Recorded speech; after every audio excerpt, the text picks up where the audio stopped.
Olá pessoal, nós vimos na aula passada sobre a representação dos pontos no plano cartesiano. Vamos iniciar a aula de hoje com uma revisão sobre aquele assunto. Então, representar no plano cartesiano os pontos.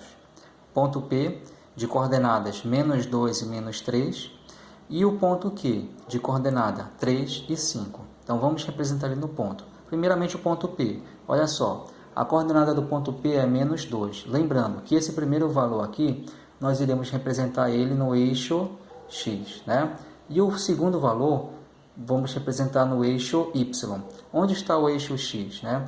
O valor aqui, a reta na horizontal é representada pelo eixo X. E a reta na vertical vai indicar os valores de coordenada do eixo Y. Então, aqui no eixo X, o valor aqui, ó, -2 vai ser representado aqui, ó, da direita para a esquerda. Aqui seria o valor -1 e aqui seria o valor -2. Então, vamos representar bem aqui o -2. E o eixo Y tem coordenada -3. Então, vamos representar bem aqui, ó. Vai ser de cima para baixo. -1, -2 e -3. Então, bem aqui está o ponto, ó, -2 e -3. Vamos fazer aqueles pontilhados até eles se encontrarem. Onde é o ponto de interseção entre eles é a localização do ponto P. Então, o ponto P está localizado bem aqui nesse local.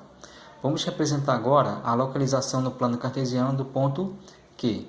As coordenadas do ponto Q são 3 e 5. Então, ó, no eixo X, aqui ó, o valor 3 vai ser representado no eixo X, tá? E o valor 5 vai ser representado no eixo Y. Sempre o primeiro valor é na horizontal e o segundo valor é na vertical. Então, 3, vamos contar aqui agora, aqui, ó. Já que é positivo, vai ser conferido aqui da esquerda para a direita. Ó. 1, 2, 3. Então, a coordenada 3 está localizada bem aqui, né? E o ponto 5 no eixo Y. 1, 2, 3, 4, 5. Faltou um valor para o 5 aqui. Então, ó, vamos tentar fazer aquele pontilhado aqui, ó, até interligá-los. Tanto no X quanto no Y, o ponto de interseção entre eles é que vai ser a localização do ponto Q. Então, aqui é a representação no plano cartesiano dos pontos. Agora, o assunto da aula de hoje vai ser funções. Então, olha só. O que vem a ser uma função? Função vai ser uma relação entre duas grandezas em que uma grandeza depende da outra. Então, vamos verificar aqui inicialmente com exemplos do dia a dia. Olha só, num serviço de pintura, para saber o preço a ser cobrado por esse serviço, não é um valor fixo, independente de qualquer condição. Sempre para saber o preço do serviço de pintura, vai depender do metro quadrado da área a ser pintada. Então, por exemplo, o pintor recebe o serviço, lá é chamado serviço. Vamos supor que o preço do metro quadrado dele seja R$10, né, por metro quadrado. Então, ele não vai poder cobrar aqui por 20 metros quadrados de pintura o mesmo valor que ele cobraria por 40 metros quadrados. É claro, a cada dimensão diferente, o preço do serviço dele vai ser diferente. Então, ó, o preço depende do metro quadrado a ser pintado. Isso é uma relação de função. Para saber o preço, eu não tenho como saber o preço se eu não souber o valor do metro quadrado. Também aqui o serviço de frete. Vamos supor que você quer fazer uma mudança e vai precisar de serviço de frete. De modo geral, o preço também do serviço de frete depende da distância que será percorrida. Também leva em consideração a gasolina, mas aqui, principalmente nesse contexto agora, depende diretamente da distância. Então, um frete de uma viagem de Moraes Almeida até Itaituba é um preço, mas um frete de Moraes Almeida até Santarém vai ser outro preço, provavelmente maior, né? Quanto maior a distância, maior o valor a ser pago pelo frete.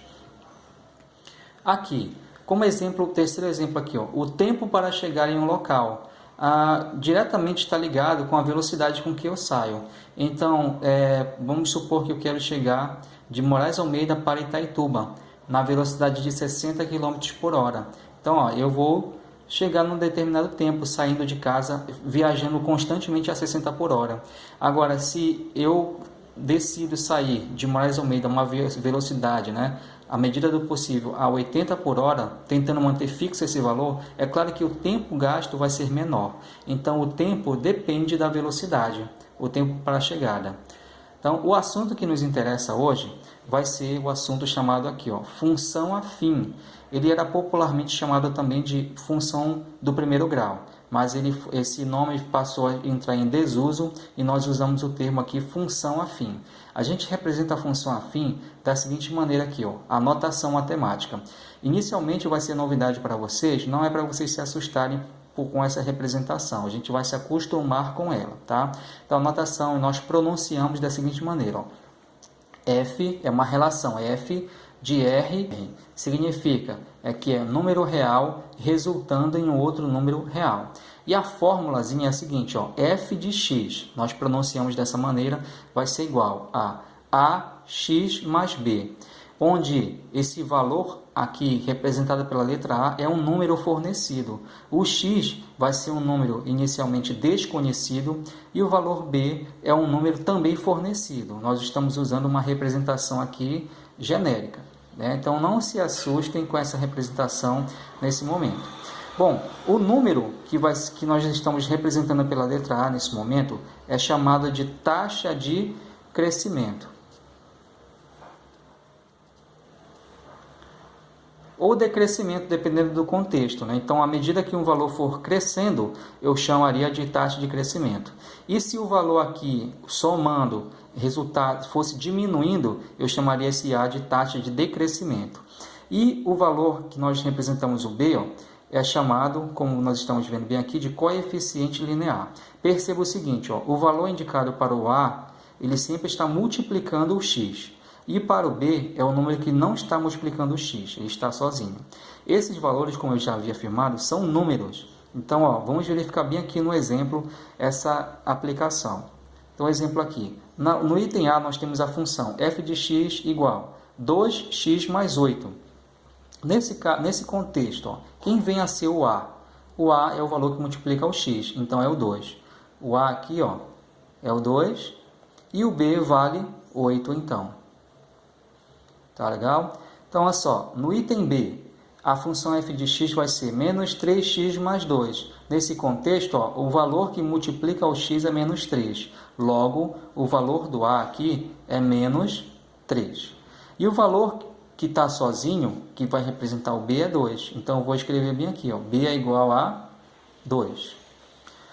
No item C, a função é f de x igual a menos x mais 5. Bom, não aparece um valor numérico bem aqui após o sinal negativo, mas você deve saber que toda vez que aparece aqui, ó, um sinal negativo e não aparece um número multiplicando a letra x, você deve entender que o valor é 1. Então, o valor do A aqui é menos 1.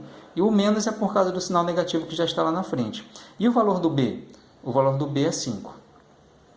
No item D, a função aqui vai ser 2x e não tem aqui um outro número. Então, ó, o valor do A é 2. E do B? Do B, já que não aparece nada bem aqui, está subentendido que nós temos um 0 aqui. Então, ó, na verdade, o valor do B, ainda que não apareceu o número 0, mas eu devo botar que B é igual a 0. Bom, no item E, o f de x vai ser igual a menos 4x menos 1. Então, como já vimos, ó, a taxa de crescimento vai ser igual a menos 4 e o coeficiente linear, que é representado pela letra B, vai ser igual a menos 1. Bom, essa aqui é a ideia da aula de hoje e, para finalizar, passamos para vocês uma tarefa. Então, ó, é semelhante ao vídeo que eu acabei de aplicar a vocês, tá? Então, ó, em cada função, identifique o valor de A e B. Então, aqui, inicialmente, nós temos aqui a função f de x é igual a 2x mais A. Então, nesse primeiro item, você vai identificar quem é o valor do A, quem é o valor do B. Segunda função, f de x é igual a menos 3x menos 5. Você vai escrever bem aqui quanto vale A, quanto vale B, para cada item, né? Letra C, f de x é igual a x mais 3. Então, você vai identificar quem é o A e quem é o B aqui.